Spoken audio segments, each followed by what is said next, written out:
L'objectif de la vidéo est de voir comment on peut rendre son site WordPress conforme au règlement général sur la protection des données personnelles. Ici, on a mis en place un petit formulaire de contact. Potentiellement, les gens pourront vous déposer des commentaires avec leur adresse mail. Donc, quand ils font ça, ils doivent avoir une information éclairée sur à quoi ils s'engagent quand ils vous laissent l'adresse mail. Est-ce que vous allez leur envoyer des newsletters? Est-ce que vous allez les recontacter? En gros, qu'est-ce que vont devenir ces données personnelles qu'ils vous confient? Donc, pour faire ça, il y a plusieurs extensions. Il y en a une très simple qui s'appelle WP Command Policy Chatbox, donc qui a juste besoin d'activer. Donc ça, c'est très pratique. Ça va rajouter une petite case à cocher quand les gens vous déposent un commentaire leur demandant de valider le fait qu'ils autorisent l'utilisation de ces données. Alors évidemment, quand on fait ça et qu'on autorise l'utilisation de données, ça veut dire qu'on a quelque part sur le site une page qui s'appelle politique de confidentialité, qui va expliquer à votre visiteur qu'est-ce que vous allez faire de ces données. Donc, il faut qu'on mette cette page-là en place. Il se trouve que WordPress en crée une pour vous. Après, là, il suffit d'aller dans Réglages, confidentialité. La page est déjà créée, mais vous pourriez en créer une à la volée. Et en fait, après, vous avez juste à cliquer sur Utiliser cette page. Donc maintenant, il y a une page qui a été rédigée automatiquement. Donc là, vous pouvez la voir dans Guide de politique, hein. Pour l'instant, il n'y a pas beaucoup de plugins d'installer qui utilisent des cookies, donc vous voyez qu'il y en a pas beaucoup, mais là, il y a des petits textes suggérés que vous pouvez ajouter.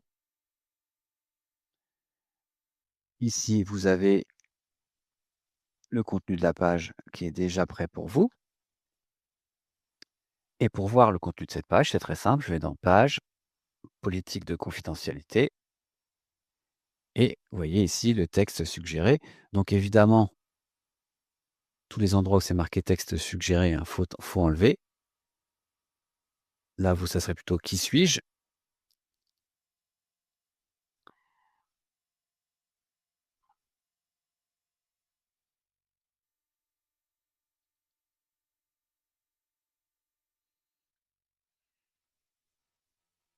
Là, qu'est-ce qui se passe quand vous laissez un commentaire? Qu'est-ce qui se passe si vous téléversez des images sur le site? La politique pour les cookies. S'il y a des contenus embarqués, ça par exemple si c'est une vidéo YouTube que vous avez mis dans votre page.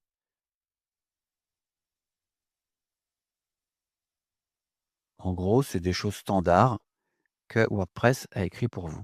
Et alors, il existe aussi des générateurs en ligne, hein, de ce genre de politique, que vous pouvez utiliser si vous avez, des difficultés à rédiger ça. On peut aussi assez facilement demander la coopération d'un agent IA comme, le chat par exemple de Mistral, qui pourra vous donner un fier coup de main pour rédiger ce genre de page.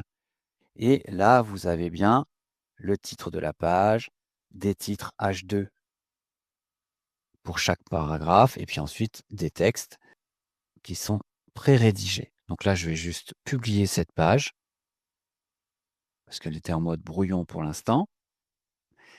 Honnêtement, pour cette page-là, le SEO n'a pas grand sens, hein, puisque c'est une page de confidentialité. Vous n'avez pas envie qu'elle soit dans les moteurs de recherche. Donc là, on s'en fiche un petit peu du SEO pour cette page-là. Et maintenant qu'elle est publiée, si je vais sur mon site et que je fais actualiser, vous allez voir qu'en bas du site, ici, elle s'est ajoutée un lien vers la politique de confidentialité. C'est un peu standard. Donc c'est pratique, c'est valable, c'est visible sur toutes les pages du site et vous n'avez donc pas besoin de le rajouter dans votre menu ici à côté de Contact.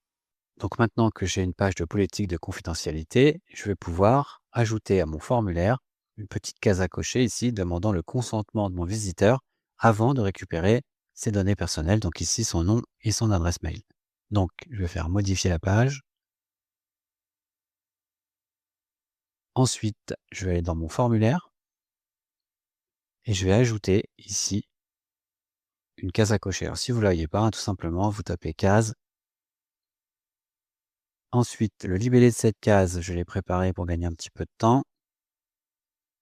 J'ai lu et j'accepte la politique de confidentialité. Je vais le faire remonter au-dessus de «Me contacter» et puis pour que le visiteur soit avisé, il faut qu'il puisse facilement accéder à la politique. Donc je vais rajouter un lien en dessous. Pour faire ça, je vais rajouter un paragraphe dans lequel je vais mettre un petit texte aussi. Voir la politique de confidentialité.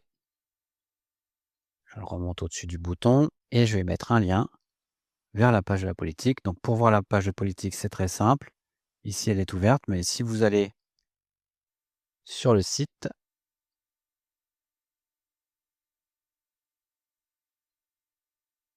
normalement, le lien, il est dans votre pied de page. Copier le lien, coller le lien.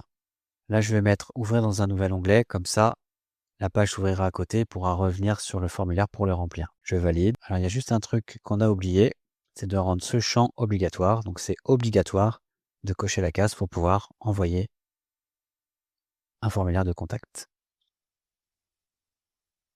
Et voilà.